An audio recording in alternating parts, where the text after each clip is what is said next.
The following feature presentation is part of the Skywalking Network.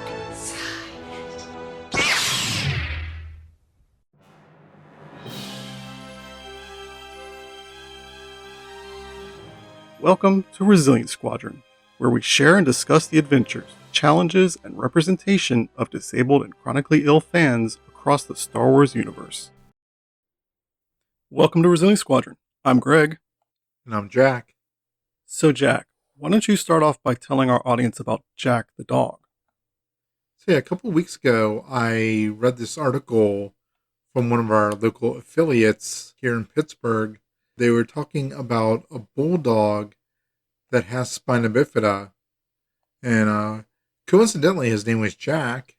Nice. Anyway, this bulldog was in a shelter, and somebody had agreed to adopt him, but then they never showed up. Right. And so, they wrote this article saying this dog with spina bifida needs a home, and his potential parent just fell through. So is there anybody out there that can please help this dog? Right. And it was at the end of the very first paragraph where they said he, quote, suffers from spina bifida, unquote. And yeah, there are definitely some disabilities that are painful. But, obviously with me having spina bifida and having dealt with it for the past 44 years and knowing dozens upon dozens of people with spina bifida, it's really hard to justify saying that somebody suffers with spina bifida. Right. And yeah, I mean, just like anybody else, just like even like you, Greg, or anybody listening, we all have our bad days. We all have hardships, but I cannot in goodwill say that I suffer from spina bifida. Right. So it was kind of a trigger for me. So I gotta admit, I did kind of blast them in the comments section. Right. But then I was like, you know what? I might approach this differently. And I went back and I saw the article. At the very end, in the byline, the author of the article had left her Twitter information. So I clicked on it, and then I sent her a tweet, and I basically said, hey, you know what? I loved your article about the dog with spina bifida, but could you please refrain from using words such as suffer? Right. I personally have spina bifida and know a lot of people with spina bifida, and suffer is not a proper word that I would use. It's kind of a blanket term that's used to describe pretty much anybody with a disability. Yeah. Whether they suffer or not. It's always, oh, this person suffers from spina bifida, they suffer from EDS, they suffer from MS, whatever. It's just a very common term, like enforces the stereotype. Yeah. Right. That if, again, same thing that, oh God, it's going to really suck to be disabled. Yeah. Again, not in an intentional way, but it still enforces the whole stereotype. Yep. And especially when you read about Jack with spina bifida, the puppy, he's super sweet, seems pretty happy. If he has, I guess what you consider an impairment or a number of impairments, he works through it. Right. He's got the paralysis. He's got the incontinence. To him, that's just it's the way he is, And he said he's mastered his system using diapers and stuff like that, and right. Other issues. He lives his life, and they're looking for a home that could take him. So anyway, getting back to my story, like I said, I did tweet the author of this story, and within the hour, she replied, and not only did she apologize, she said it's already been changed. Nice. So then I clicked on the article again, and it says the dog, quote, has spina bifida, unquote. Yep. So I thought it was awesome. I mean, it was just really nice to get such an immediate response and a positive one where, again, not only did they apologize, but they changed it. Even before contacting me, they changed it. Yep. And hopefully, too, something like this will make more people think like herself in the future. Oh, you know what? Before I just use a word, let me go make sure that this is the proper word to use Yeah. regarding whatever subject. Yeah, I think that's really cool. And it's cool that actually I pulled the story up just now when we were talking about this, and I saw just today that they found a foster home for him, which is great news.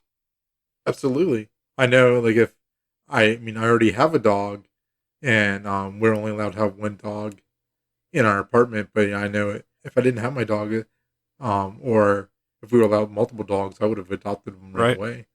It's a start. I mean, obviously he's not adopted, but I mean, at least he's in a foster home with hopefully somebody that would take good care of him and understands his needs. Exactly.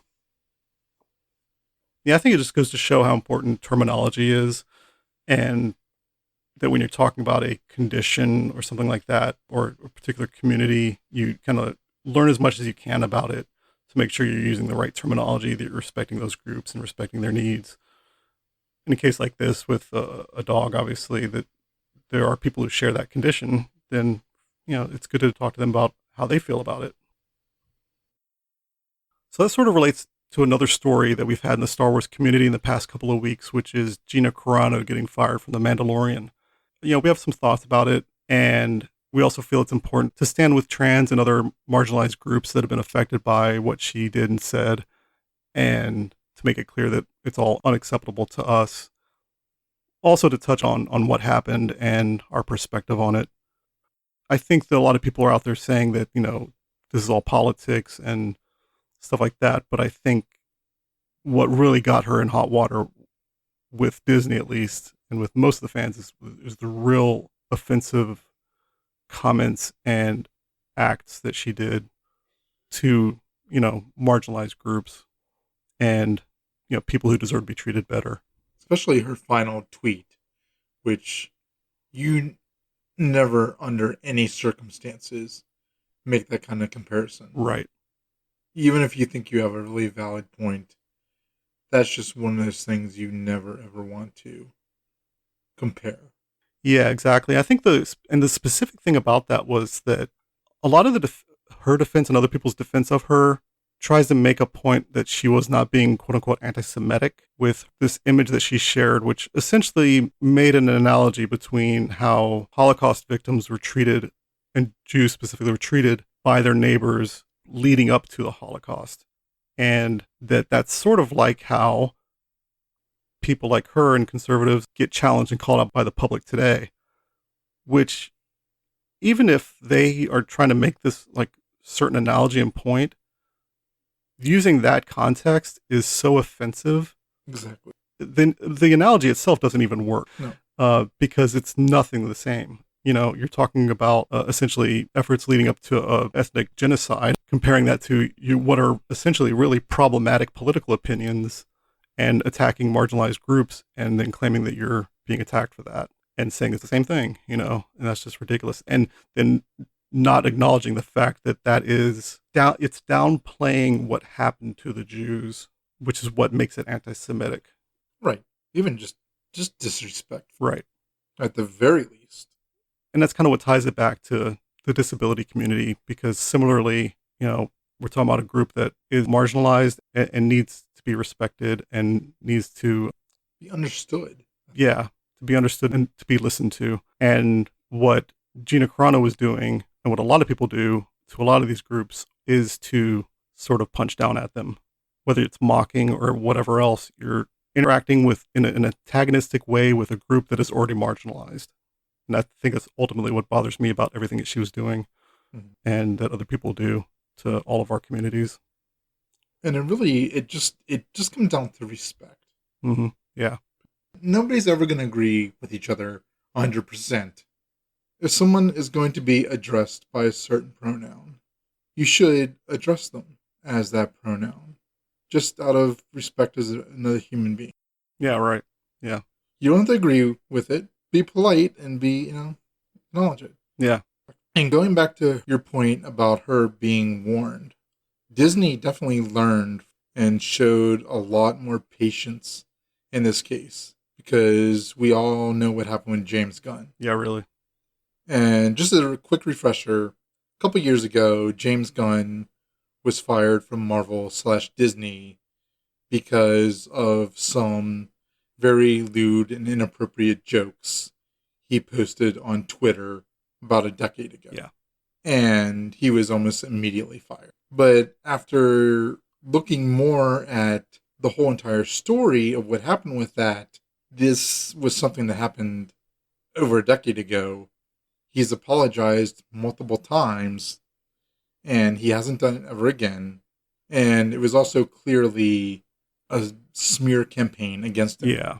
Like the person that brought these quote unquote to light wasn't offended by them. He did it out of malice. Yes. Not because he was offended. Right. They found the reason to justify what they already wanted to accomplish. Right. Yeah.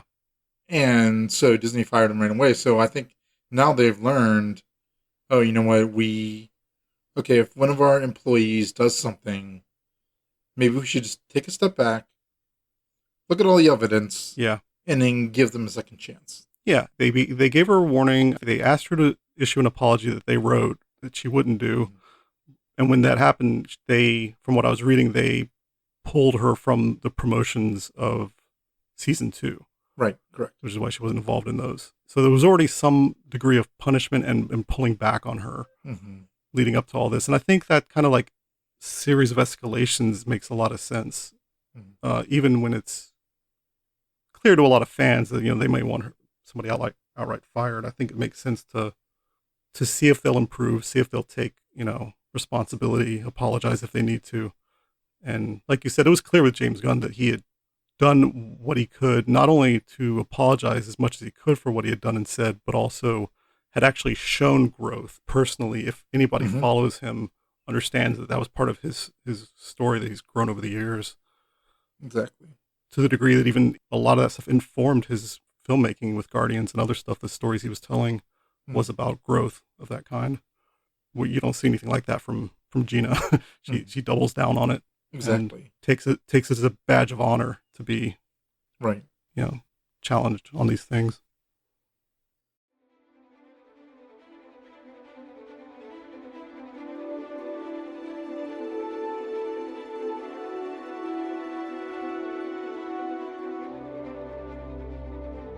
So let's jump right into our mission briefing, which is our monthly deep dive into a specific topic. This month, we're talking about disability representation in the Star Wars universe. We're going to go through a list of our top 10 noteworthy disabled characters across Star Wars media, including in the films, streaming series, animation, novels, those who represent disabilities in some significant or really insightful way.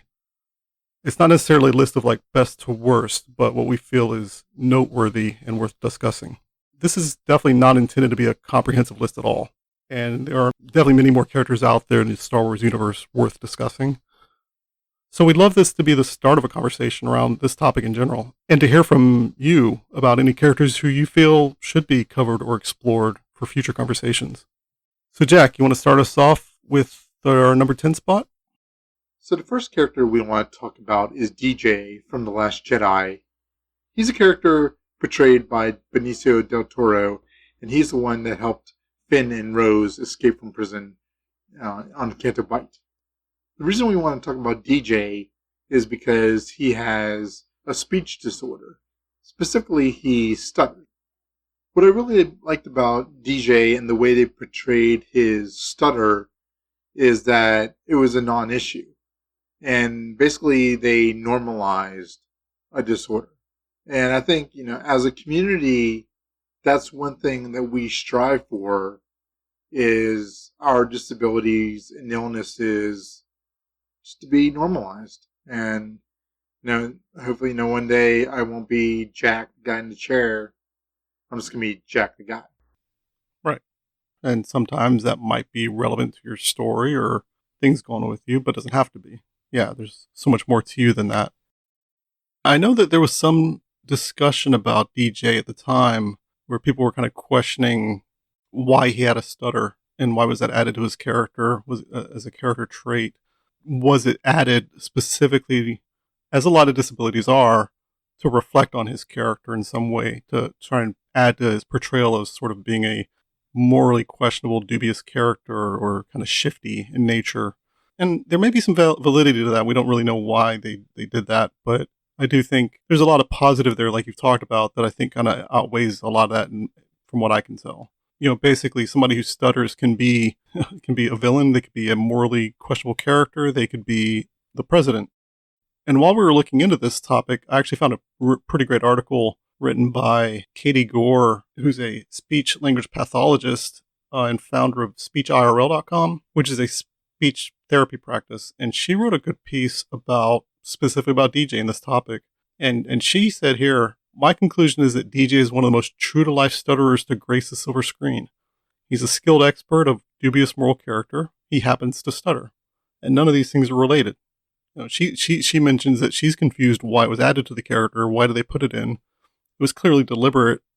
And she wonders if it is, supposed to be a sign of a shifty character. But the whole issue with stuttering is that it can apply to anybody. Stuttering doesn't fit anybody. Stutterers are no different from non-stutterers in their character, ability, moral propensities. And I think that's a really good take. That's a good way of putting it.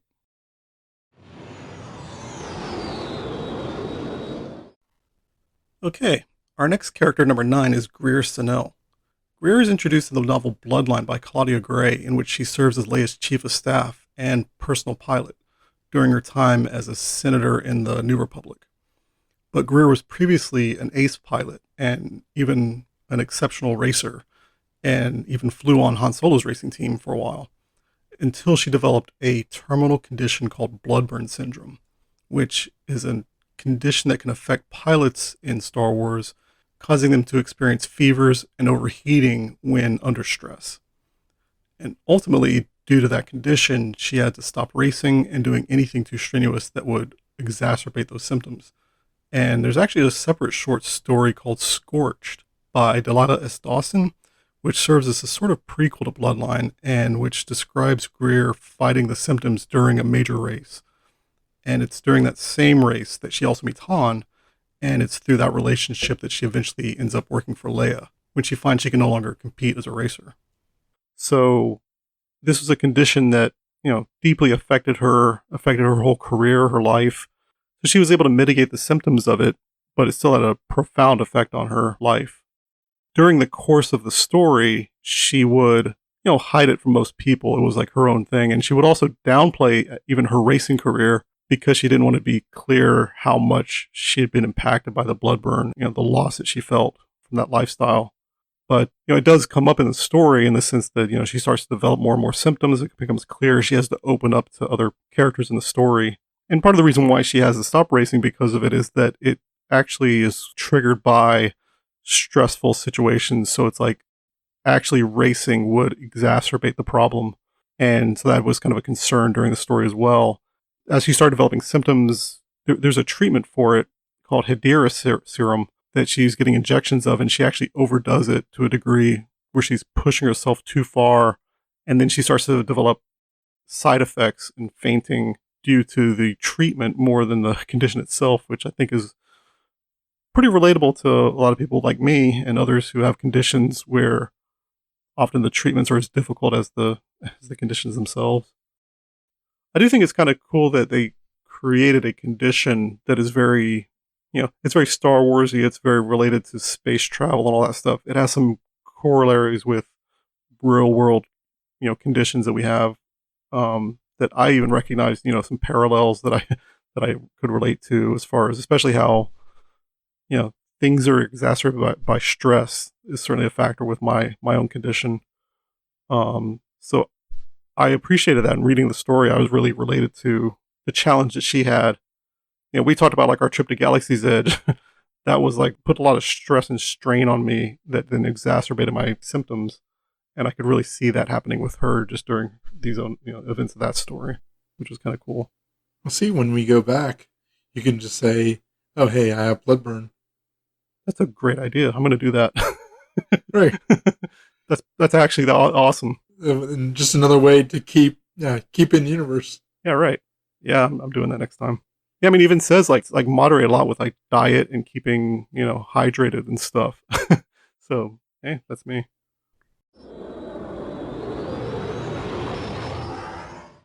So number 8 on our list is Dio, the little droid from The Rise of Skywalker.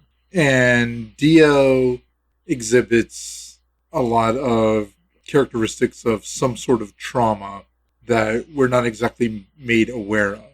And, one of his big lines that he always repeats is, "No, thank you. No, thank you." And he kind of backs away, and he's very timid around anybody. And I know even Ray points out that he must have been through some kind of traumatic experience. And yeah, here's a clip from the movie itself where we really hear that interaction and that feeling that he has and what Ray has to say about it. Hello. Hello. No, thank you. Looks like someone treated him badly. It's all right. You're with us now. The other thing I wanted to bring up about Dio is the whole idea of giving droids human traits like disabilities. And I know there is a little bit of a debate or controversy with the whole idea of relegating disabilities and illnesses just to droids. Do you want to talk a little bit about that, Greg? Yeah, just from what I've seen, there's an understandable concern that people have where certain traits of, neurodivergence, disabilities, things like that are given to non-human characters, whether it's droids or aliens or something, in which you say, we want to make this analogy or introduce this trait, but we're going to put it into a non-human character. I think it's understandable. That's a concern. It's definitely a problem when it would be great if it was offset by actually having more actual human or humanoid characters with those traits, and not just be relegated to droids and stuff. But there's a lot of these examples that we talk about that we're covering here, that are not droids. I think it's cool that when they can include those kind of things in droids, not to say like this character is this, but to say that they might be coded in a certain way or evoke those feelings in people. And I think there's a lot of value in that.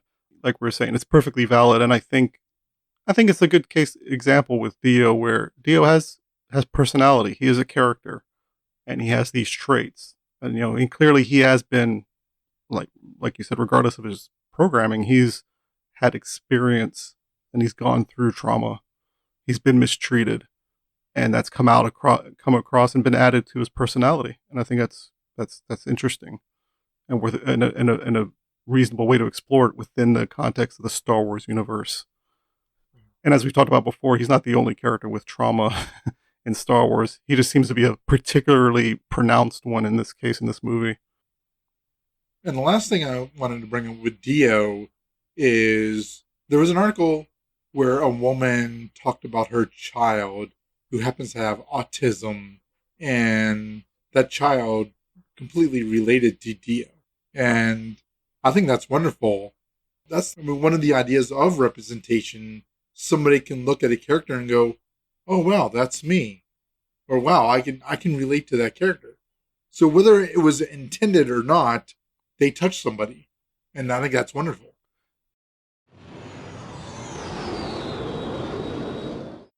Okay, our next character, number 7, is Breha Organa.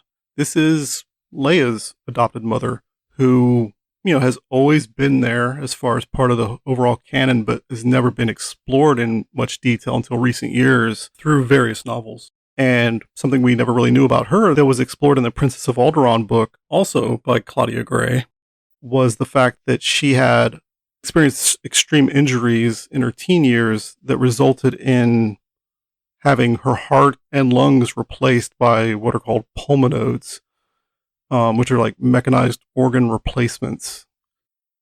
So it's touched on a number of times in the novel, the fact that she has these pulmonodes, these organ replacements. It's never a major thing in terms of the story, but it is. It does reflect on her character in terms of how she feels about them.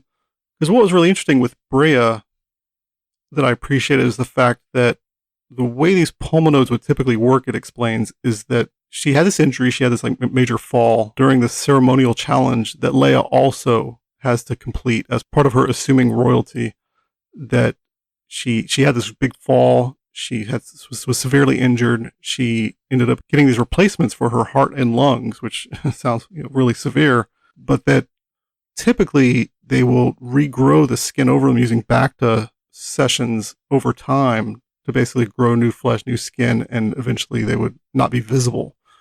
But Brea, on the other hand, embraced the pulmonodes and their visibility as a reminder of the fact that she was alive. And I thought that was really cool. It's a very cool perspective on artificial organs and illness and injury, that she sort of lived like that. And that she saw it as a message that she embraced, that she can't be stopped, basically. There's a line in the book where Leia was with her mother and was talking about the fact that the pulmonodes let off a soft glow. So her mother always has a soft glow in her chest. That Leia grew up feeling like her mother had these like glowing flowers in her chest, and that she always had this affection for flowers because of that. And that she always felt, that her mom had a sort of magic about her that I thought was kind of cool, that actually in reality correlated to her strength and what she had been through and what she had overcome. And essentially that a disability like that isn't something that has to be hidden, It doesn't have to be covered up, literally, in this case, by skin. It can be out there. And, this is the queen of a planet, and she obviously has that kind of like privilege of saying, hey, this is me and deal with it. But I think it's a good lesson to say, this is normal. It normalizes it. I have some artificial parts of my body, and it's nothing to be ashamed of or to be embarrassed about or to cover up or anything like that. I think that it shows her strength. It shows her, like she said, it shows that she embraces life and that she is alive. And I thought that was really cool.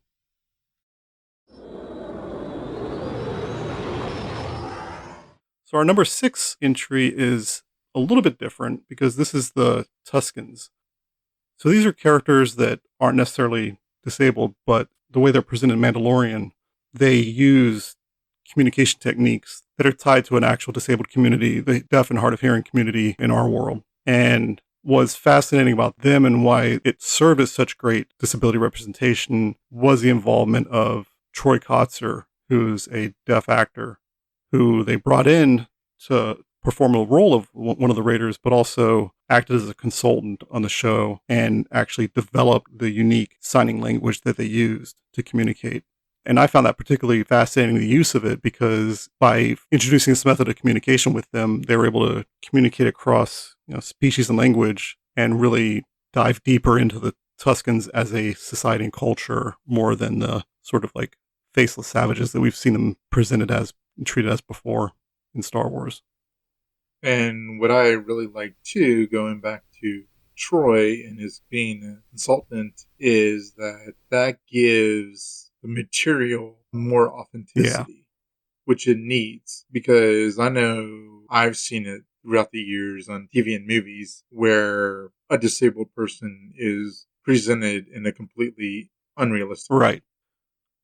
And it's very clear that they didn't have a disabled consultant on the crew with them. And they were just kind of going by what they thought was correct. So by actually bringing in the consultant, which we're actually going to discuss more in a future topic, again, it makes it a lot more real and authentic. Yeah.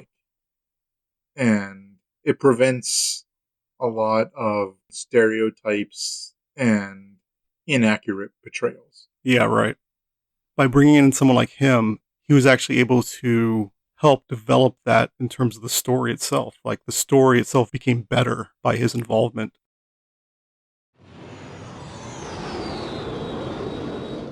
So number 5 on our list is Clone Force 99 from the Clone Wars. They're better known as the Bad Batch. So the Bad Batch were a mutated variant of the clone line, and these mutations actually gave them a tactical advantage in combat situations. And even the episode in which the Bad Batch debuted opened with the quote, "Embrace others for their differences, for that makes you whole." Yeah, I think that kind of summarizes what's positive about that representation of these characters being variations or unexpected mutations of the standard clone that are, normally discarded, but have these benefits. And the fact that they're just different is an advantage. And it kind of reflects to me that what might be considered a disability or a quote-unquote flaw could actually be beneficial. There is a trope out there where a character or a group of characters can be seen as helpless or inferior or, less than because of a disability or a mutation or what have you.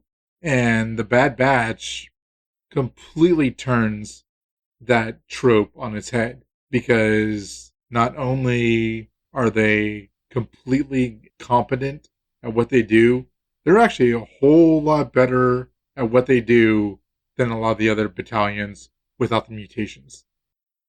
I thought it was really cool that they were named after 99, who again was another clone earlier in the series, who was born with genetic deformations and variations, who wasn't able to be a trooper, but he worked as maintenance on Kamino. And even he, given his limitations and difficulties, he was able to do a job and contribute, but also participated in the defense and battle, and even gave his life to help his brothers. And I thought it was a very, very cool homage to him, and also an interesting, comparison between his experience and their experience. Everyone has value, regardless of what impairments or differences they have. And without giving away too much of the story arc from season 7 of Clone Wars, if you haven't seen it, their story arc concludes with bringing on board the character of Echo, the clone who had been throughout the series, but in that last season, after being mistaken for dead, was found to actually be alive, but with significant impairments and physical alterations done by the enemy, which also gave him a lot of advantages also. And it was kind of interesting that they brought him into the team as someone who, like them, was now different. He was a standard clone, but he had acquired these differences and what might be considered disabilities, and everything that came with that, and was welcomed into that team. So I just thought that was a really cool way to end that story and to move forward. And finally, we want to mention too that the Bad Batch had their own animated series coming later this year. Yeah, it's Disney Plus. So that's going to be really cool. Hopefully an opportunity to explore some of these themes more. It'd be great to learn more about the variations and explore what makes them different. Maybe see if there are more out there like them.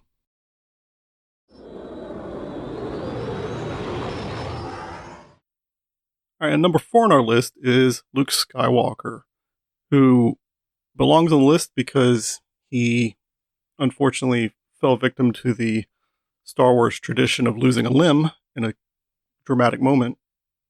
And although in the Star Wars universe, they've got such advanced technology that he gains a prosthetic that makes his missing hand basically indiscernible from a regular hand until it gets, injured again. It is used later as a metaphor for a problem that we'll actually get into later with some other characters, where there's a trope in a lot of stories, but especially in Star Wars, that it's really prone to, which is where these physical differences or prosthetics or things like that are tied to evil or the dark side or a loss of humanity, which is kind of an unfortunate representation of what those things really mean, when prosthetics and cybernetics and things are essentially more tools and accessibility devices that should really be seen in more of a positive light.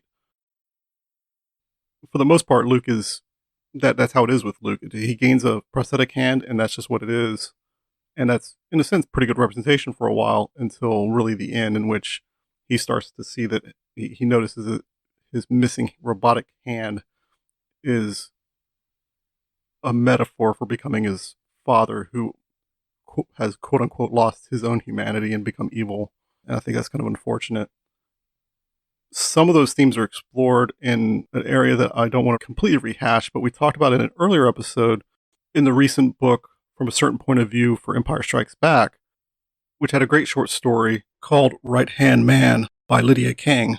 about the process of Luke gaining his prosthetic hand from 21B on board the medical frigate at the end of Empire Strikes Back. And there's a great little mini story arc in there about Luke learning to deal with the fact that he's lost his hand, is gaining a prosthetic, and is learning to recognize the fact that, at least at that point, the prosthetic doesn't mean that it's evil. The prosthetic isn't tied to his failure at the time, and that he doesn't need to feel embarrassment or shame for it, despite everything he's been through.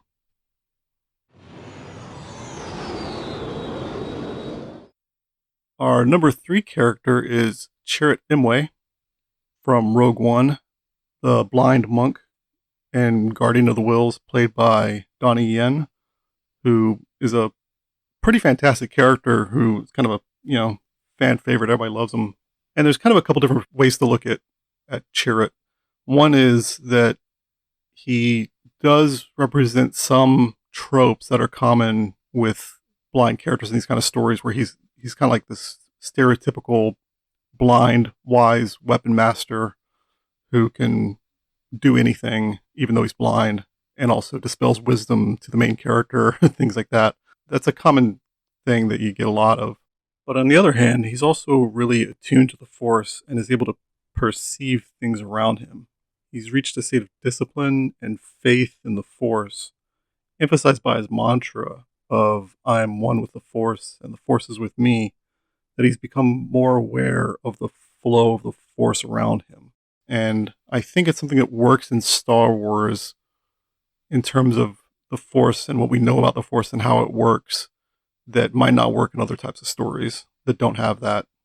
He doesn't have advanced sonar or superpowers or super advanced hearing. Like, he's not Daredevil, but he is able to tap into something we already know really well in this universe. I can almost kind of compare it to both when, Obi-Wan wants Luke to put his blast shield down on his helmet to kind of feel the Force better. It, filters out other senses. It lets you be more attuned to the Force around you and the world around you. It also kind of ties into like Luke turning off his targeting computer and just feeling the Force. All those things are kind of like, to me, somewhat represented by Chirrut and what he's able to do. Not even being a strong Jedi, not even really using the Force, but just being tuned into it. And certainly, I think there's a lot of value there in the fact that he's not portrayed as helpless in any way. He's got his companion buddy, Baze, but, he's not reliant on him, which I think is great. Matter of fact, I think a lot of times he's more aware of everything than Baze is. Right, yeah, exactly. And you can also contrast him with Kanan, who we didn't mention, just because there is a lot of overlap there and similarity. Kanan from Rebels was the Jedi character who actually lost his vision. We don't know whether or not Chirrut was born blind or lost his sight at some point, but we know that Kanan, through an injury fighting Darth Maul, lost his eyesight, had to go through the process of adapting to that and learning to similarly use the Force around him and feel the Force to regain his abilities that he had before. I think it's kind of a different story and different portrayal of the same concept, partly because Kanan was like a full-blown Jedi, and not only is he able to sense and feel his surroundings and people and things around him, I felt like the Chirrut aspect was like a lot more grounded. Kanan, by the time he had figured out how to use the Force in that way, it was almost like he might as well not have been blind.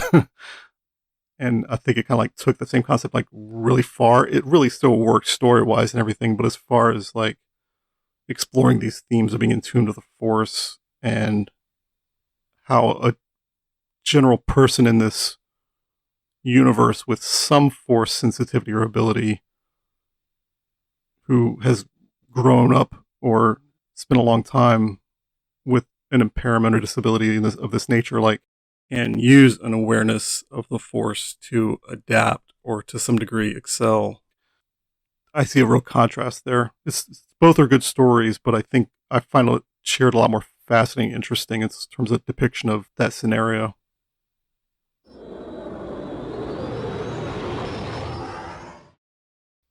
Okay, number 2 on our list is Klig Lars, played by Jack Thompson. And Klig is the stepfather of Anakin Skywalker.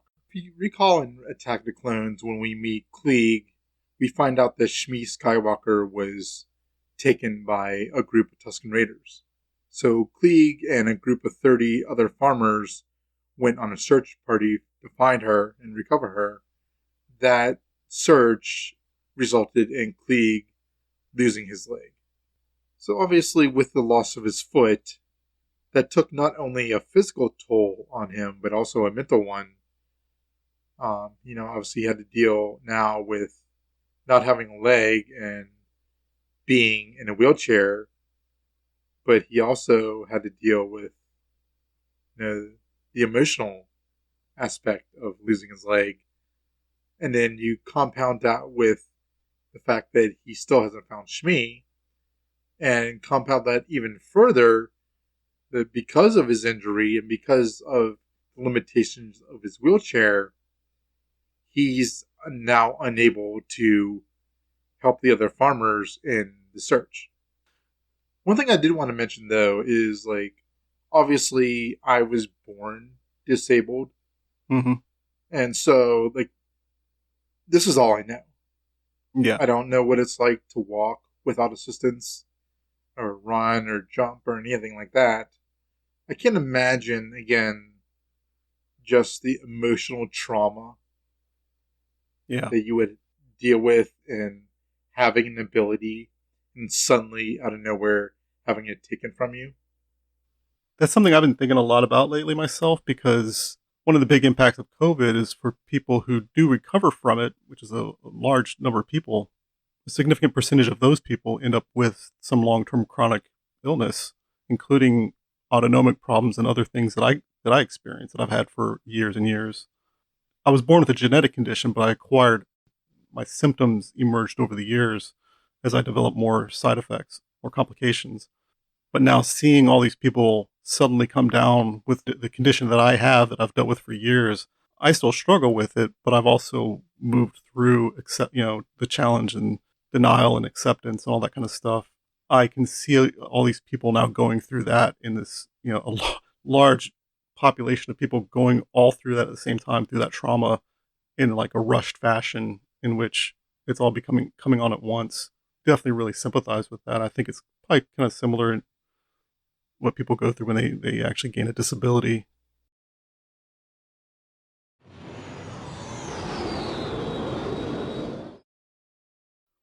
Now, before we get to our most noteworthy character in terms of disability representation, we have some quick honorable mentions.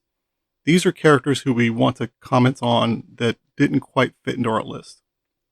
And again, this whole list is not exhaustive. There are many more disabled characters across Star Wars worth discussing. You want to mention the first one, Jack? The first character we want to give an honorable mention to is Weasel, and he was played by the legendary Warwick Davis. Warwick actually played the character Weasel twice within the saga. He was first in The Phantom Menace, and then he also later reprised the role in Solo. We just want to give a quick belated happy birthday to Warwick. As of this recording, he had just celebrated his 51st birthday. Happy birthday, Warwick. Yeah, happy birthday, Warwick. And we also wanted to note that while Warwick actually played several characters throughout the entire saga, Weasel was actually the first character to be born with dwarfism. Yeah, he's actually first human character. He wasn't playing an alien or a droid or something. He was actually a presumably human character with dwarfism, and that made it a great bit of representation. Our next honorable mention is Saw Gerrera, the character played by Forrest Whitaker. The character appeared in multiple stories between Clone Wars, Rebels, Fallen Order, and eventually Rogue One. And that's the particular incarnation that I want to focus on, because at that stage in his life, he had had so much physical damage to his body and so many injuries that he was using prosthetic legs and had so much damage to his lungs that he couldn't breathe without assistance. And although, he's a tough guy and he's a cool, interesting character, he sort of falls into the common trope of disability being used to create sort of a menacing, mysterious character. he's on the edge of the rebellion. He's an extremist. And he seems to sort of serve as almost like a foil for Vader in kind of the same way that Grievous did, where, large parts of his body have been replaced and he's almost, as much machine as man type of thing. And he actually ties into the other final honorable mention character we have, who also is in Rogue One. And it's another kind of example of not a great portrayal of disability, even though he's a very minor character. The character of Tivik. He's the informant that Cassian meets with early in the movie, who passes along information about the Death Star, but also in the process of them trying to escape, he makes clear that he has this arm injury. Basically, because he has it, he's not able to escape with Cassian, and so Cassian sort of brutally kills him, basically to protect the secrets and in order to escape. And basically, if there's one thing I want from the Cassian Andor series that's coming up, is that we don't have Cassian kill any disabled people, and I'd be happy. And Tivik and Saw both have this problem with the way that Tivik is killed by Cassian, and the way that Saw sort of gives up trying to escape when he sees that his world is being destroyed, in which disabled characters are sometimes treated as sort of disposable by the story, that they can be left behind, they can sacrifice themselves, or they can be discarded for the service of the story, or the emotions of the main characters, who tend to be abled. And I hope that's a trend that doesn't continue in Star Wars.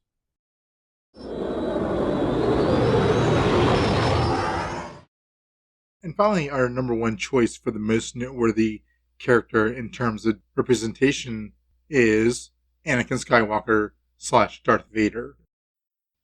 So as we all know, we're first introduced to the Darth Vader side of Anakin Skywalker in A New Hope. And with A New Hope, the character Darth Vader kind of starts off as one of the aforementioned tropes where he is the disabled, disfigured villain. And had it only been the original trilogy, he would have absolutely 100% fit the trope.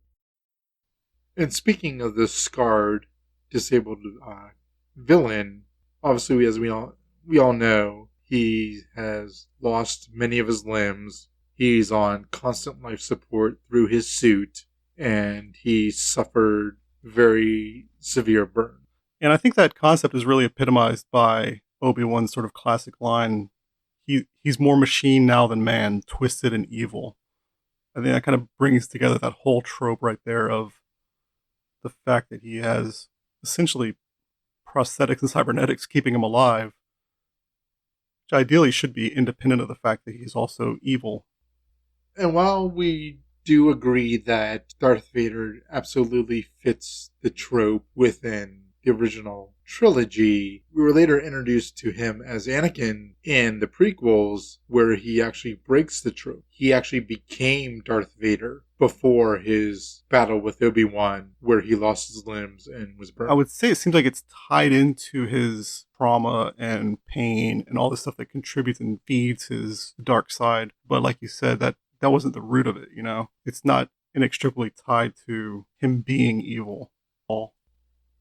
One thing I did want to mention, going back to Anakin, was when we meet him in The Phantom Menace, when he and his mom are befriended by Obi-Wan and Qui-Gon, he's so eager to get out.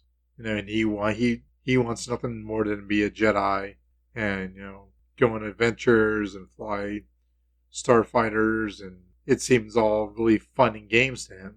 And I don't think, as a kid, he doesn't quite realize. I don't know if he's really thinking how much work it's actually going to be, not just physically, but also obviously mentally. Yeah, what a commitment it is. And I think maybe that could even be part of what his downfall was. Yeah, is that he didn't really take into consideration, or even again being away from Shmi. And then not realizing, that could have been the last time he saw her. I think there's a lot of things he just didn't think of as a little kid. I've heard it described that Anakin being taken away from his mother was sort of like the original sin of Star Wars. It was like the first initial point of trauma in the entire saga that triggered like everything else that came after. Exactly. It triggered generations of trauma and conflict and that sense of loss and the damage from that he never was able to reconcile. I think the really interesting thing about Vader is that he has this combination of, his mental state, his emotional state, his physical condition, and then his ties to the dark side. And all these things all compound each other and into this really complex character that we eventually get a picture of across many movies and many books and comics especially really dive into his character during the period of time that he's Vader. And he becomes a really kind of fascinating study in all these things, especially in terms of trauma, being sort of like, to me, the epitome, even more so than his physical state, the trauma and loss that he's experienced and how he hasn't dealt with that well at all. And there were some interesting insights that I personally gathered from that short story that I mentioned earlier, Right Hand Man by Lydia Kang in the From a Certain Point of View book. Although that story deals directly with Luke, there are a lot of story points that really relate to Vader at that time as well. And there's some mention there about phantom pain that he may experience, and that experiencing that pain can kind of evoke that trauma of what happened.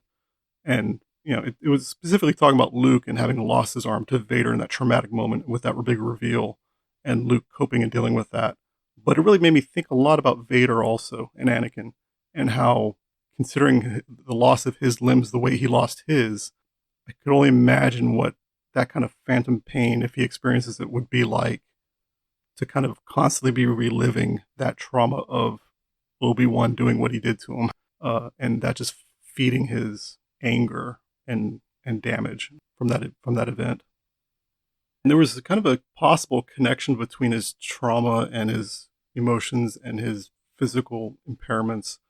2-1B talks about how Bacta only really works if the patient is willing and cooperative. It's a living thing that requires the patient's cooperation.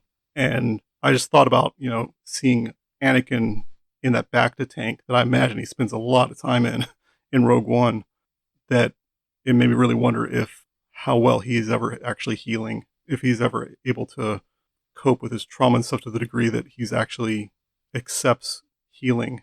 I'd be interested to see that explored one day.